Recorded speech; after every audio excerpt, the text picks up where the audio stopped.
this video, we're going to go over an introduction to error tasks. Within your script, you can build error tasks that will result in Foxtrot handling any errors you may encounter. We have resume script, a clear error task, and a set error task. The resume will be said after an error occurs in order for you to log the error and resume back to your script. You'll see as we use an example of a previous script where Foxtrot is going in and labeling our Excel sheet whether numbers are above or below a certain value. Here we will remove the open Excel action and rebuild it so it builds a connection. We'll automatically set that connection to connection A, so Foxtrot will have a connection to Excel.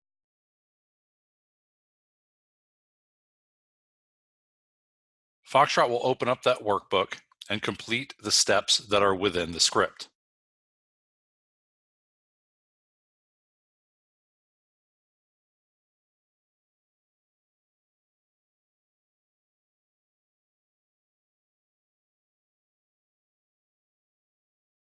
If we were to go in and insert a delete file action and completely remove that Excel file from our workstation, Foxtrot will not be able to open that workbook as part of our script.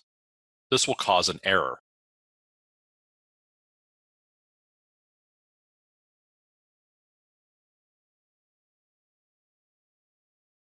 So when we execute this action, Foxtrot will automatically stop. We can prevent the stopping of Foxtrot if we build in an error task.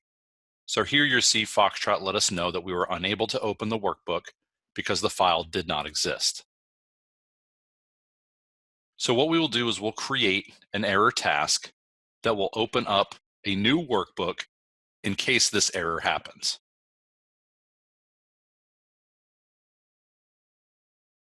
So we'll come over and create a new task, and we'll name it error task, and put a notation on the end of it that we will create an Excel document if the document has either been deleted or is not there.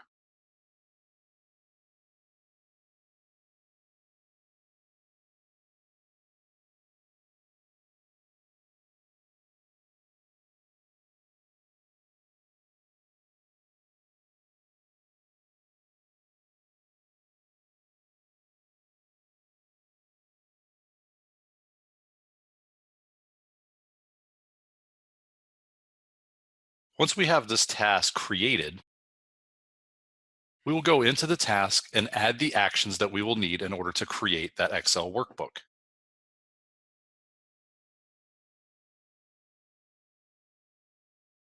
We will go and choose to create a workbook and then create the connection.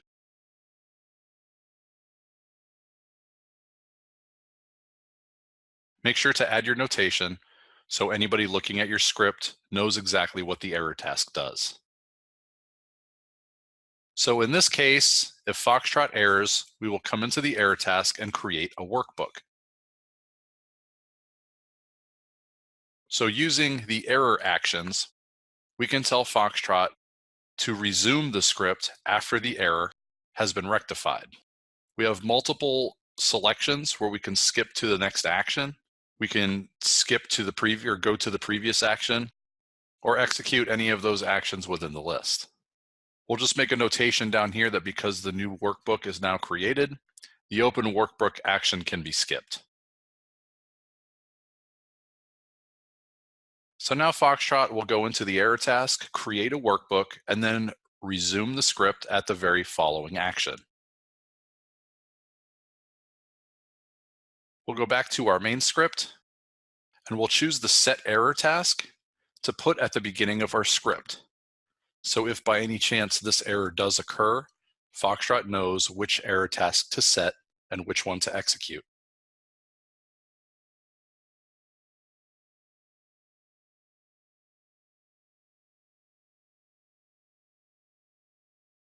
After the open workbook action, we can go to our flow and our error actions and choose to clear the error task at the very end of the open workbook action. So the start error task will basically go over to our error task that we have created, which you can tell by the exclamation point within the black circle. Foxtrot will then create the workbook and then resume the script at the following step.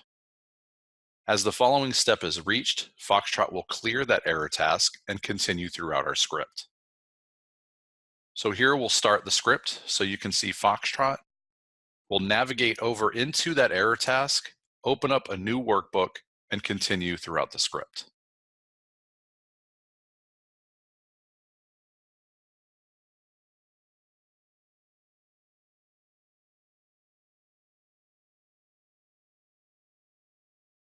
Now we have a complete error task to handle in case our workbook is not created or is not available on our workspace. Now within this loop action we have on the very bottom, this is where Foxtrot is filling out the values if the value of our data is over a certain number or under a certain number. So what we want to do is we want to create an error task for those looping actions as well. So because we don't know what errors might occur, we'll create this error task and note that it's for unknown errors within the script. We'll make a notation so any of our scripters that are running this process will be able to see what this error task does. So for this error task, the first thing we're going to do is have Foxtrot open up our notepad and create a notation. We'll take our selector and target notepad and tell Foxtrot to open the application.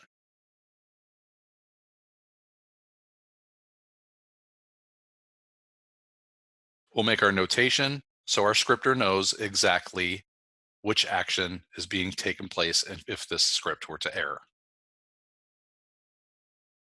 So after we open up Notepad, we're going to target the text body of Notepad and tell Foxtrot to send a value, which will be a message to whoever is running the script.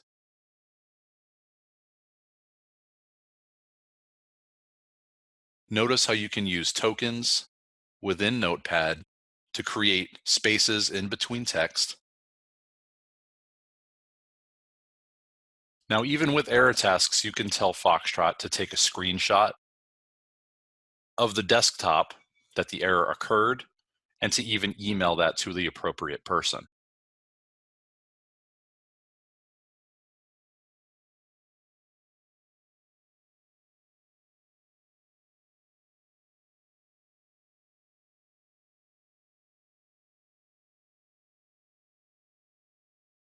And as always, we make our notation so anybody running our script knows what this message entails.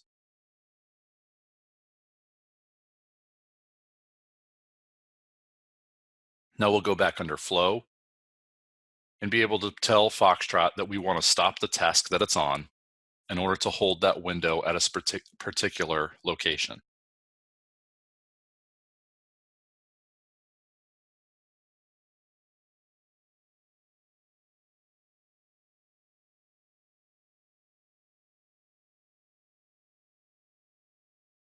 Here we'll make a notation that we are going to leave the script without a resume, so when our scripter returns, they can see the message on the screen and the exact spot where Foxtrot stopped the script. So here we'll close everything down and we'll go to where our action was and set our error task for the one we just created. We'll set our error task, choose which error task we want to run, and then at the very end of our loop, we're going to go to Flow and choose our clear error task. So here we have two separate error tasks dealing with two separate parts of the same script.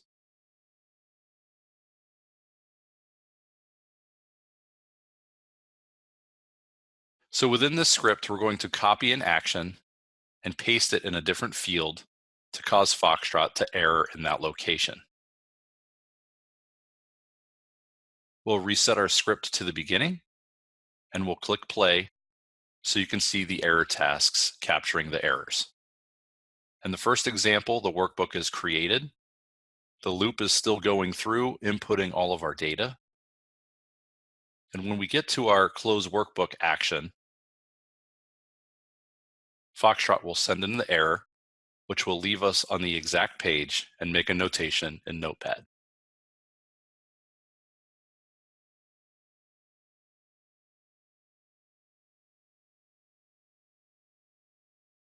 Error tasks are a great way to capture any type of unknown error within your script. Thank you for tuning in, and stay tuned for more videos.